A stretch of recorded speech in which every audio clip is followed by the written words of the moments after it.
कल रात को कोई पहली दफा तो हुआ नहीं कि पाकिस्तान कोई मैच हारा है, लेकिन पता नहीं क्यों कल की रात एक बहुत डिफरेंट किस्म की रात थी। हालांकि मैंने जब इंडिया ने पाकिस्तान को मेलबर्न में हराया था, वो नवाज का आखिरी ओवर, वो भी ग्राउंड में खड़े होके मोमेंट देखा था। बड़ी दर्दनाक रात थी वो। फिर जब जिम्बाब्वे ने पाकिस्तान को वर्ल्ड कप में हराया, वो भी रात याद है। अफगानिस्तान ने जब पाकिस्तान को हराया, यूएसए ने हराया, वो सब कुछ याद है। लेकिन पता नहीं क्यों कल रात को जो मेरी हालत थी ना, वो इससे पहले मैंने कभी एक्सपीरियंस नहीं की। यानी गुस्सा आता है, ब्लड प्रेशर हाई होता है थोड़ी देर के लिए, फिर आप नॉर्मल हो जाते हैं, फिर गुस्सा आता है, ये सब चलता रहता है। लेकिन कल जब रात को 2 बजे मैं वीडियो अपलोड करके घर गया हूं, तो जाते साथ ही मैंने एक पैनाडोल एक्सटेंड खाई। मेरा ख्याल है 500-600 mg की होती है, वो हैवी गोली है। उसके बाद मेरी एक टैबलेट है नींद की, स्लीपिंग पिल आप कह सकते हैं, लेकिन ये वो वाली नहीं है जो आप जबरदस्ती खाते हैं। ये आपके नर्व्स को काबू में करती है, जब आप बड़ी टेंशन में होती हैं आपको रिलैक्स करते हैं। इट्स ए गुड सप्लीमेंट, मैं वो खाता हूँ। वो मैंने 2 ले ली, 5-5 mg की। लेकिन यहाँ पे ना अपनी हार्ट बीट फील हो रही थी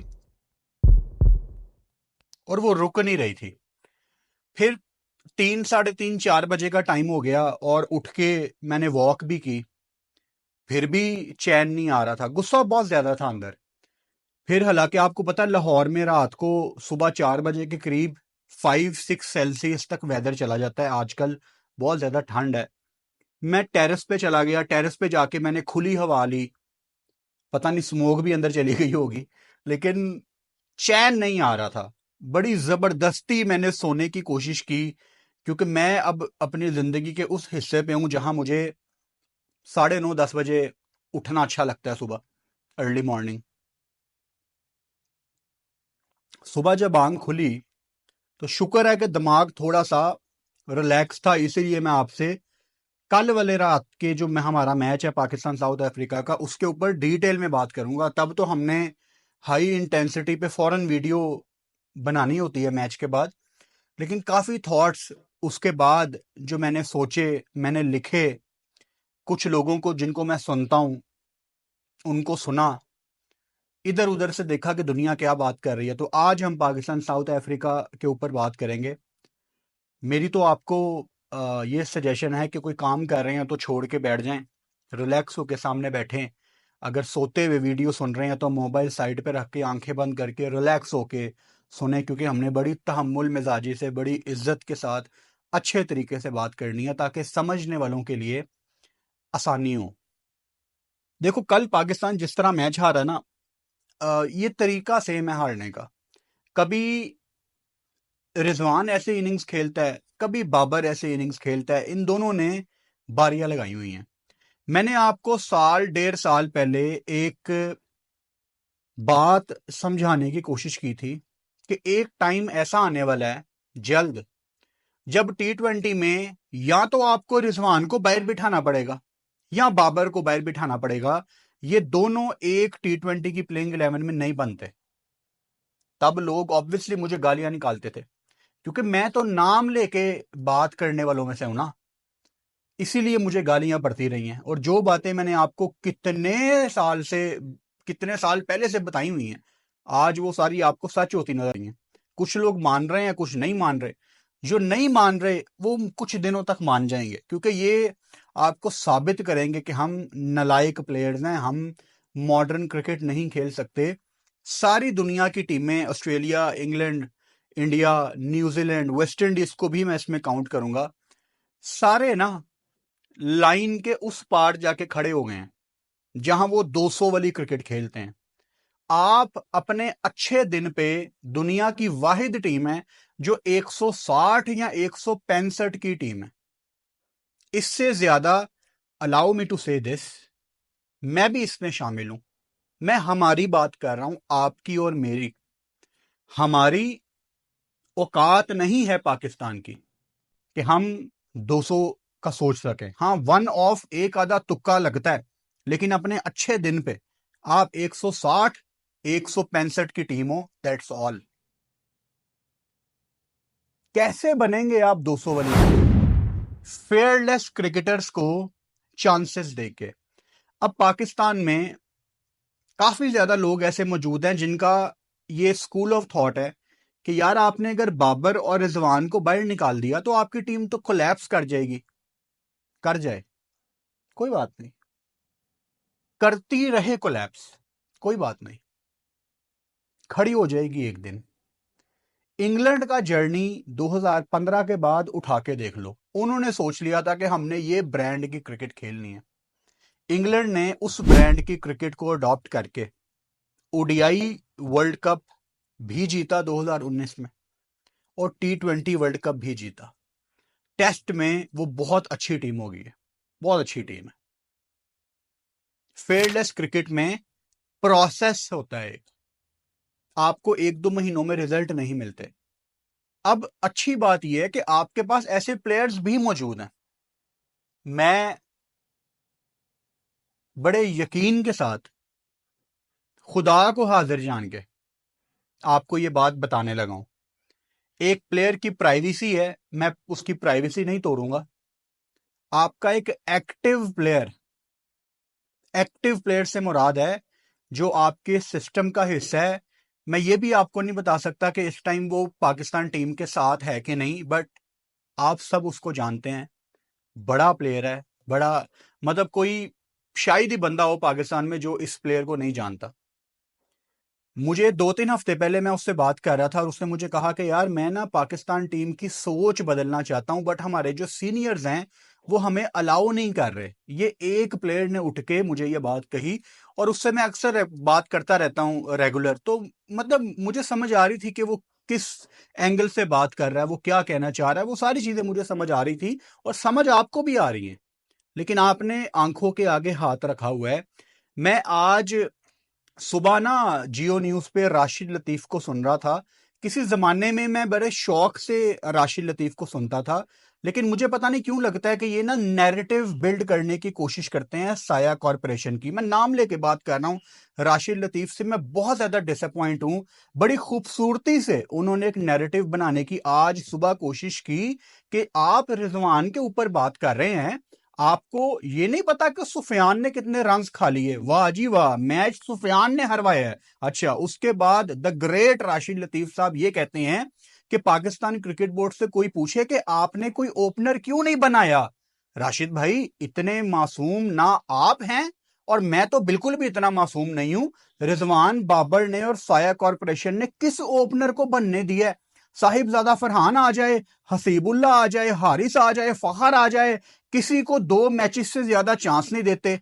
हर बंदे के कंधे पे आपने, गर्दन पे बंदूक रखी होती है, तलवार रखी होती है कि बेटा 2 मैच यहां परफॉर्म करो, वरना आपकी पुरानी ओल्ड फैशन जोड़ी तैयार बैठी हुई है आपको रिप्लेस करने के लिए। अब साइम पे प्रेशर आएगा कि यार मुझे दोबारा ओपनर भेज रहे हैं, मैंने अपने आप को साबित करना है, वो प्रेशर में फेल हो जाएगा तो ये नैरेटिव बनाने वाले कहेंगे कि हां जी बताओ, हम कहते थे ना कि बाबर रिजवान ही ओपन करें। इसको कहते हैं नैरेटिव बनाना। खैर, पाकिस्तान साउथ अफ्रीका के मैच पे आगे बात करने से पहले बड़ा इंपॉर्टेंट है कि हम शुक्रिया अदा करें अपने स्पॉन्सर का, अफ्रीका इनकमिंग का। मैं आपको रेगुलरली पाकिस्तान साउथ अफ्रीका की वीडियोस में बता रहा हूं कि अगर आप में से कोई भी अफ्रीका जाना चाहता है टूरिज्म के लिए, कोई हॉलीडे के लिए, हनीमून के लिए, साउथ अफ्रीका में बेस्ड है ये कंपनी अफ्रीका इनकमिंग। आप कीनिया जाना चाहते हैं, आप तंजानिया जाना चाहते हैं, जिम्बाब्वे जाना चाहते हैं, इवन साउथ अफ्रीका जहां पे सीरीज हो रही है, आगे टेस्ट सीरीज भी है पाकिस्तान की, बड़े जबरदस्त आपको वहां पे वेन्यूज हैं, केप टाउन, जोबर्ग, खूबसूरती है दुनिया की यार साउथ अफ्रीका में। अगर आप में से कोई भी जाना चाहता है अफ्रीका में, तो मैंने कमेंट बॉक्स में अफ्रीका इनकमिंग की डिटेल्स, इनका व्हाट्सएप नंबर, इनका कॉलिंग नंबर लिखा हुआ है, आप इनसे राब्ता करें। ये आपकी हक हलाल की कमाई का बड़ा ख्याल रखेंगे और आपको बड़ा अच्छा पैकेज बना के देंगे मेरे रेफरेंस से।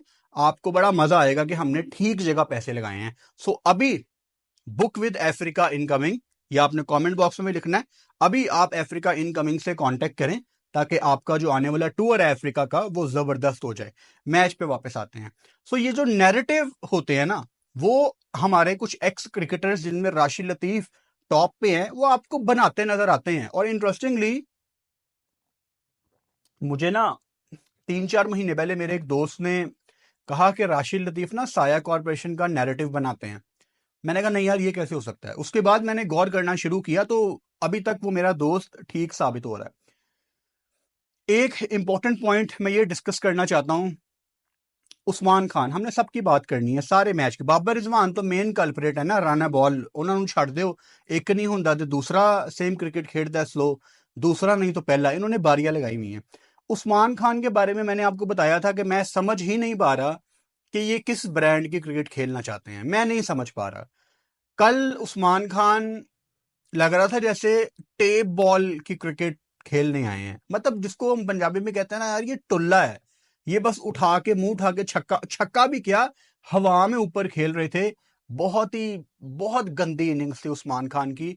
और अभी तक जो उन्होंने एक आधा 50 भी किया है, जब वो 30-40 करते हैं तो समझ नहीं मैं पाया कि ये एंकर प्लेयर है या ये तेज क्रिकेट से खेलने वाला है। मैं समझ नहीं पा रहा उस्मान खान को, सीधी सी बात है।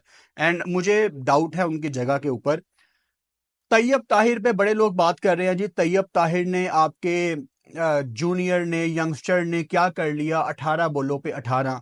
यार मुझे बताओ, आपके ऊपर वाले कभी रिजवान होता है कभी बाबर होता है, ये ऊपर इतना प्रेशर बना देते हैं, इतना प्रेशर बना देते हैं कि नीचे आके, कि अब किसी बच्चे का हक नहीं है यंगस्टर का कि वो आके 3-4 बॉलें खेल ले।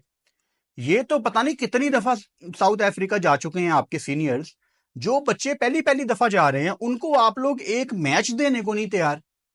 अब कल से लोगों ने छुड़िया तेज की हुई है ना सुफियान मुकीम पे, पहला मैच था बच्चे का साउथ अफ्रीका में, जिम्बाब्वे में अच्छी बॉलिंग करके आया है।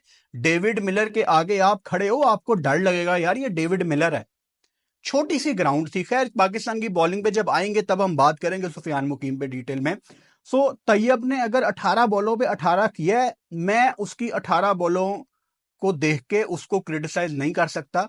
पहली दफा वो साउथ अफ्रीका में खेला है, आपका T20 वर्ल्ड कप 2026 में है। अब ओनू बाहर ना कर देना कि जी आप राना बॉल खेले हो। सबसे पहले तो इस लॉजिक पे आप अपने आप को बाहर निकालो। And same goes for Irfan as well. यार बच्चे हैं हमारे ये पाकिस्तान के, इरफान तैयब टैलेंटेड प्लेयर हैं। इरफान की आपने फील्डिंग भी देखी कितनी अच्छी है, लेकिन आप उनको अलाउ तो करो कि वो जाके अपने आप को एक्सप्रेस कर पाए। अब मिसाल के तौर पे कल शाहीन अफरीदी ऊपर आ गए, इरफान से ऊपर आ गए शाहीन अफरीदी।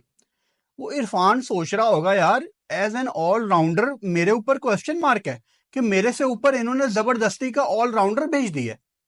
भाई जो गलती आपने शादाब खान के साथ की है ना, आप शाहीन अफरीदी के साथ ना करें।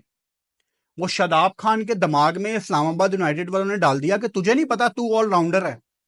ओ शादाब कह रहा था नहीं नहीं मैं तो लेग स्पिनर हूं, और नहीं नहीं तू ऑलराउंडर है, तू बैटिंग कर सकता है। भाई PSL की रावलपिंडी की डेड विकेटों पे कर लोगे आप। कभी कभी ऊपर से 5-6 आउट हो गए हैं तो नीचे आके आपने 40-50 कर दिया, 1 ऑफ, हम आपके लिए खुश हैं। लेकिन एक प्रॉपर ऑलराउंडर या बैटर के होने के बावजूद शाहीन अफरीदी ऊपर आ जाना, I want to ask this question कि इसके पीछे क्या आकिब जावेद तो नहीं है लाहौर कलंदर, क्योंकि वो आपको ऐसे करते नजर आते थे।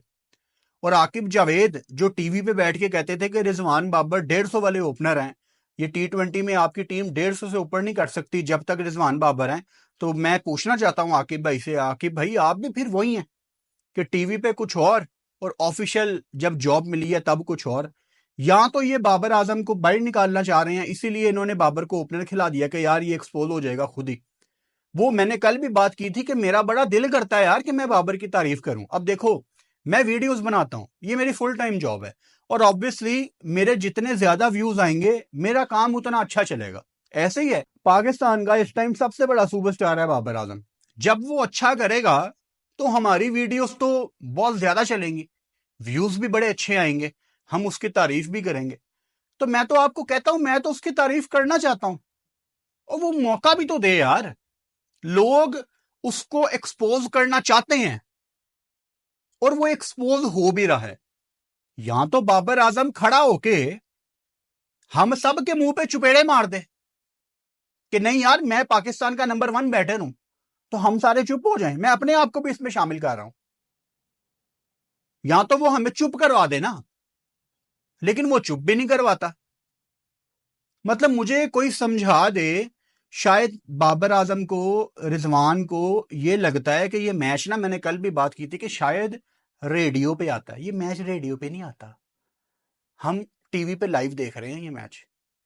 मतलब ये कैसे मुमकिन है कि मुश्किल जगह पे बाबर छुप जाता है? भाई बाबर मुश्किल जगह पे छुप जाता है। मैं वो पुरानी घिसी पिटी एग्जांपल्स नहीं दूंगा आज, सब आपको पता है यूएसए के अगेंस्ट, सब आपको पता है 7 ओवर के मैच में वो फरहान ऊपर आ गया, खुद ओपन करने नहीं आए इकट्ठे, सबको पता है कि ये छुपते हैं। जहां आसान सिचुएशन आ जाए, चलो जी आज हम देखना जरा अपने 90 के स्ट्राइक रेट से 120 करेंगे। हूं तो खैर 120 भी नहीं होता, 120 भी नहीं होता इनसे। तो सबको नजर आता है कि बाबर छुपता है। और रिजवान के बारे में मैं हमेशा कहता हूं कि ये साल में एक तेज इनिंग्स खेलता है और फिर उसके बाद ये सेम इसका पैटर्न है। इतना रन है बॉल। अगर कल साइम अयूब ने आके पावर प्ले आपका ना सेट किया होता, वो आज मैं बताया ना आपको, सुबह जियो न्यूज सुन रहा था मैं, तो अब्दुल्ला सुल्तान जो होस्ट हैं, अब जियो न्यूज पाकिस्तान का सबसे बड़ा चैनल है यार। पूरी दुनिया में अगर किसी ने पाकिस्तान की न्यूज सुननी है, शायद वो यूट्यूब पे जियो न्यूज लाइव लिखेगा। सीधी सी बात है।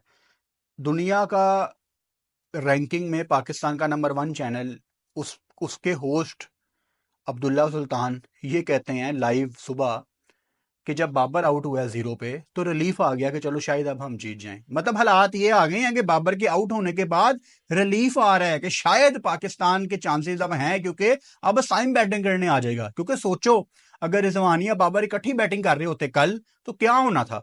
रिजवान का 18 बॉलों पे 20 और बाबर का 15 बॉलों पे 20, दैट्स ऑल, इससे ज्यादा कुछ नहीं था। यही है ये। तो आप सोच लें कि आपने T20 क्रिकेट कैसे खेलनी है।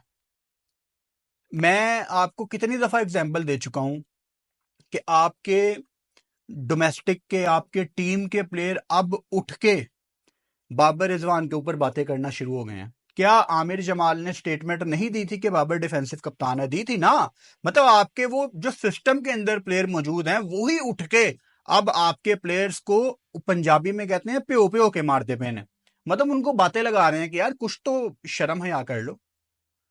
मतलब क्या साइम के दिल में कल नहीं आया होगा कि यार क्या मुझे बने बनाए ओपनर को ये लोग तोड़ना चाह रहे हैं? अब ये फजूल का प्रेशर है ना साइम के ऊपर। अगले मैच में फर्ज करो साइम अगर ओपन आ भी जाता है, तो उस पर प्रेशर होगा कि मैंने परफॉर्म करना है, वरना 2 लेजेंड्स बैठे हुए हैं जो कहेंगे नहीं जी हटो, हमें जाके जरा टिप टिप खेलने दो। तो ये T20 क्रिकेट आपकी कुछ बदल नहीं रही, आपकी क्रिकेट वही है। पाकिस्तान की बॉलिंग पे हम आते हैं।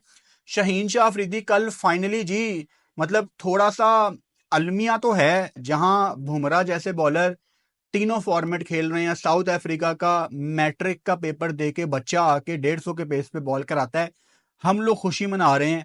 लेकिन मैं इसको पॉजिटिव वे में लेना चाहता हूं, क्योंकि मुझे पता है कि शाहीन अफरीदी चाहे इतनी अच्छी फॉर्म में नहीं होगा, लेकिन वो पाकिस्तान के लिए एसेट है एक बहुत बड़ा। सीधी सी बात है। शाहीन का 132-33 के बाद कल 144 पे बॉल कराना एक रिलीफ है। और उन्होंने कल बॉलिंग भी बड़ी अच्छी की, 22 रन दे के सिर्फ 3 विकेटें ली। सो बड़ा मजा आया शाहीन की बॉलिंग पेस के साथ। जब जब शाहीन का पेस वापस आएगा, शाहीन इंजॉय करेगा। मैं हमेशा कहता हूं कि कुछ बॉलर होते हैं जिनको पेस की इतनी जरूरत नहीं होती, लेकिन कुछ होते हैं शाहीन जैसे, जिनका पेस अगर नीचे चला जाए तो उनकी अंदर आती बॉल बड़ी आसानी से बैटर देख पाता है और वो एक ऑर्डिनरी सी डिलीवरी बन जाती है। इसके अलावा अबरार अहमद जी, फाइनली अब उनकी मिस्ट्री आपको थोड़ी बहुत नजर आना शुरू हो गई है। और अबरार का या किसी दूसरे स्पिनर का अगर इंशाल्लाह सुफियान मुकीम अगले T20 में अगर परफॉर्म करता है, प्लीज सुफियान को ड्रॉप ना करना है। मैं भी सुफियान पे आता हूं। ये जितने भी, अगर आपका कोई भी स्पिनर आपका परफॉर्म करता है ना, इसका प्रेशर बन रहा है शादाब खान पे, जो कि बड़ी अच्छी चीज है। पाकिस्तान ने एक बहुत बड़ी गलती ये की पिछले टेन्योर में कि आपने किसी प्लेयर के ऊपर प्रेशर नहीं डाला कि बेटा तेरा बैकअप पीछे रेडी है। कामरान गुलाम आके खड़ा हुआ है ना बाबर आजम के पीछे, उसका वनडे में भी 100 हुआ है, टेस्ट में भी 100 हुआ है। अगेन मैं आज भी बाबर ने जो भी उसकी थोड़ी बहुत सर्विसेज हैं पाकिस्तान के लिए, बाबर सीधा पाकिस्तान टीम से बाहर नहीं होता। लेकिन मिसाल के तौर पे दिल पे हाथ रख के सोचो कि बाबर 2 मैचों में फ्लॉप हो जाता है, तीसरे में कामरान गुलाम आके 100 कर देता है, तो आपकी प्रायोरिटी अगली सीरीज में कौन होगा? होना कामरान गुलाम चाहिए, क्योंकि बाबर नहीं है रिदम में बहुत अरसे से, और मसले उसके साथ बहुत ज्यादा हैं, बट मैं उस पर मजीद बात नहीं करना चाह रहा। तो जो भी आपका स्पिनर परफॉर्म करेगा, मुझे थोड़ी थोड़ी देर बाद पानी पीना पड़ता है, मेरा ना गला बड़ा खराब है, अब बेहतर है लेकिन खांसी ना आ जाए। तो अबरार अहमद थोड़ा सा गला गीला रहना चाहिए, खांसी नहीं आते फिर। तो अबरार या किसी स्पिनर के आउट होने के बाद, नहीं, अबरार या किसी स्पिनर के आउट करने के बाद शादाब पे प्रेशर आएगा, और ये बड़ी अच्छी चीज है, वो और तगड़ा होगा कि यार नहीं, मैंने इससे बेहतर क्रिकेट खेलनी है। हारिस राउफ 4 ओवर 41, कभी बड़ी अच्छी बॉलें करते हैं, कभी वो अपना भी सर पकड़ के बैठ जाते हैं और आप भी सर पकड़ के बैठ जाते हैं कि यार हारिस ये तो क्या कर रहा है। मैंने कल भी बताया था, हारिस ओखा सोखा होके रेड बॉल खेल ले, ताकि एक जगह पे तुझे बॉल डालनी आ जाए। मतलब आपकी और मेरी कोई औकात नहीं है। द ग्रेट वसीम अकरम ने जब जब हारिस राउफ को कुट पड़ी है, हारिस को सजेस्ट किया कि बेटा रेड बॉल खेल, ताकि तुझे एक जगह पे बॉल डालने आए। इसकी वाइट बॉल उसको हलवा लगेगी जब वो रेड बॉल खेलना शुरू करेगा। हारिस रेड बॉल ना खेले। आज से 10 साल के बाद भी इंशाल्लाह हम यूट्यूब पे बैठ के यही बात कर रहे होंगे कि हारिस कभी अच्छी बॉलिंग करता है, कभी बुरी बॉलिंग करता है। यानी इनोवेशन नहीं लाते ये लोग। अपने करियर को नेक्स्ट लेवल पे ले जाने के लिए जो चीज रिक्वायर्ड होती है मुश्किल वाली, वो ये नहीं करते।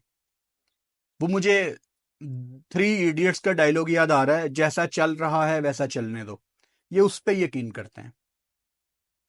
अब्बास अफरीदी जी, पहली दफा इन्होंने अच्छी बॉलिंग नहीं की, 2 आउट किए।